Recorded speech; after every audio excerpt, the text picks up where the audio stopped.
Hi, this is PHYS30141 video 20, and in this video we're going to take the permittivity expression that we derived in the last video. This is based on the model of free electrons in a conductor or a plasma. So we can denote the frequency, this plasma frequency, either in terms of the number of electrons or as this plasma frequency here. And we showed that the permittivity is related to the DC conductivity in this equivalent expression.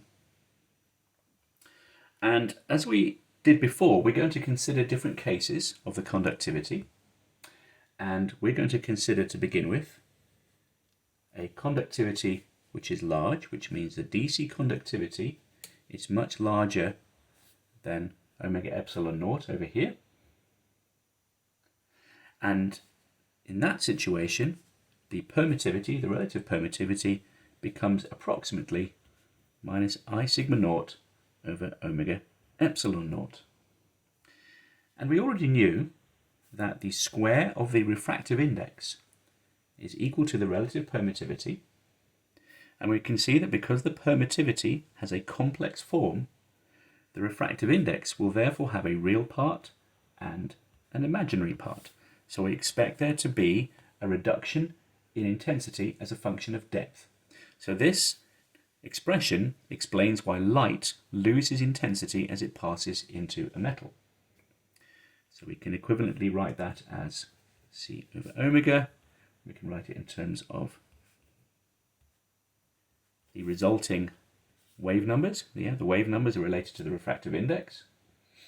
And we can see, because we have an equal amount of imaginary and real component. We saw how to do that before.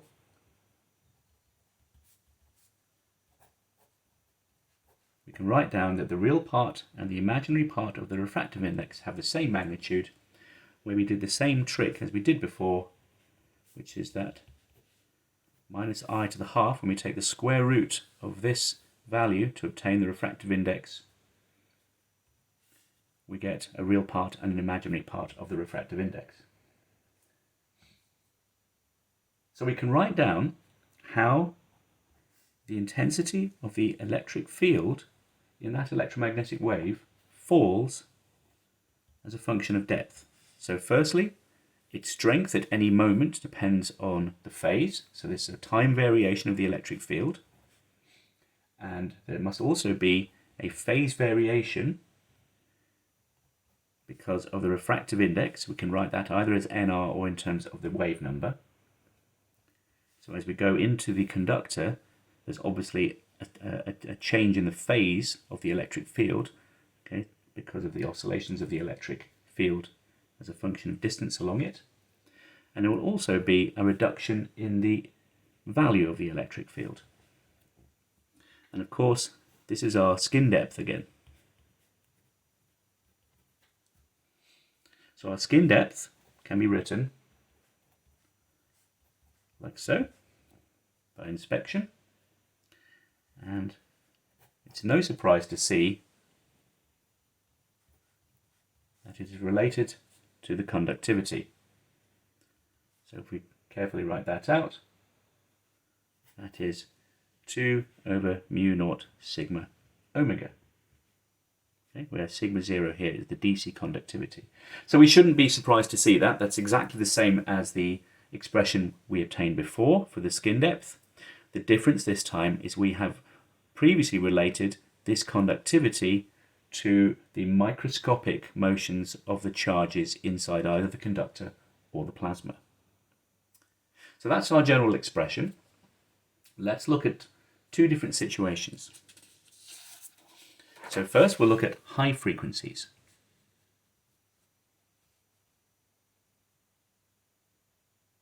Sorry, we've previously looked at low frequencies. We'll now look at high frequencies. So the high frequency situation is where the incident frequency, the frequency of the wave, is much larger than the collision frequency. What does that mean? That means as our electric field is passing over the free electrons the electrons are being caused to move up and down. And in our previous situation, the electrons were colliding at a significant rate. Okay, the electric field was causing the electrons to accelerate, and they were accelerating for a time which was larger than the typical collision time, and therefore the electrons are likely to collide with something as they are trying to move. But at very large frequencies, which are larger than this collision frequency, then the sign of this electric field, the electron starts to accelerate, and then the sign of the electric field changes and the electrons accelerate backwards. Okay, so they never have a chance to collide with anything. So the electric field changes sign quicker than a collision can occur.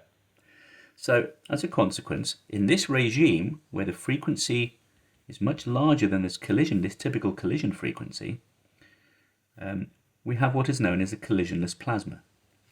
Okay, this is one kind of collisionless plasma.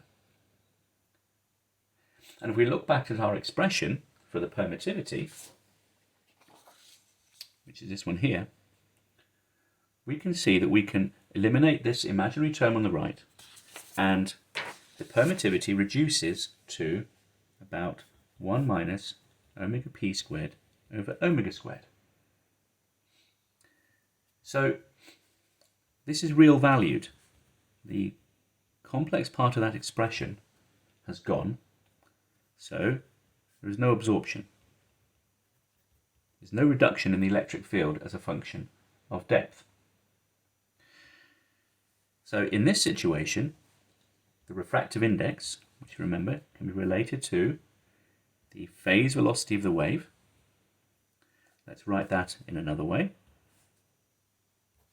So we'll do k over omega squared. That refractive index must be equal to this permittivity, yes, because these two expressions here are the same. So I can now relate the wavelength and the frequency together for a collisionless plasma. So let's write that out. I'm rearranging these two expressions here, and I can most conveniently write them out by writing out a square.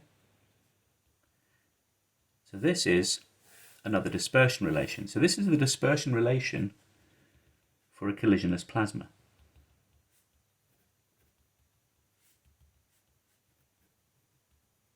Okay. So this is the way it's normally written, but really we should write it again in the way we saw before. So if we rearrange and take the square root, we can see that for a given frequency, which is trying to be transmitted through the plasma, we get a particular wave number and therefore a particular wavelength. So let's look at the limiting values of that wave number. When I have a large k, or equivalently a small wavelength, then omega squared becomes approximately equal to k squared c squared. Okay. So this is obviously now a bit like being in a vacuum where there's no plasma at all. As k tends to 0, in other words for large wavelengths, obviously for low frequencies, then omega squared becomes approximately the same as the plasma frequency. So we'll plot that out in a minute to show how that looks. But let's look again at some basic ideas. So this is for high frequencies. Epsilon r is always real when the frequency is large. But we have two situations. Now, the first is that the refractive index is real when omega is greater than the plasma frequency, and it is imaginary when omega is less than the plasma frequency. But in both these cases, there is still no absorption. So we'll illustrate that with a couple of graphs in the next video.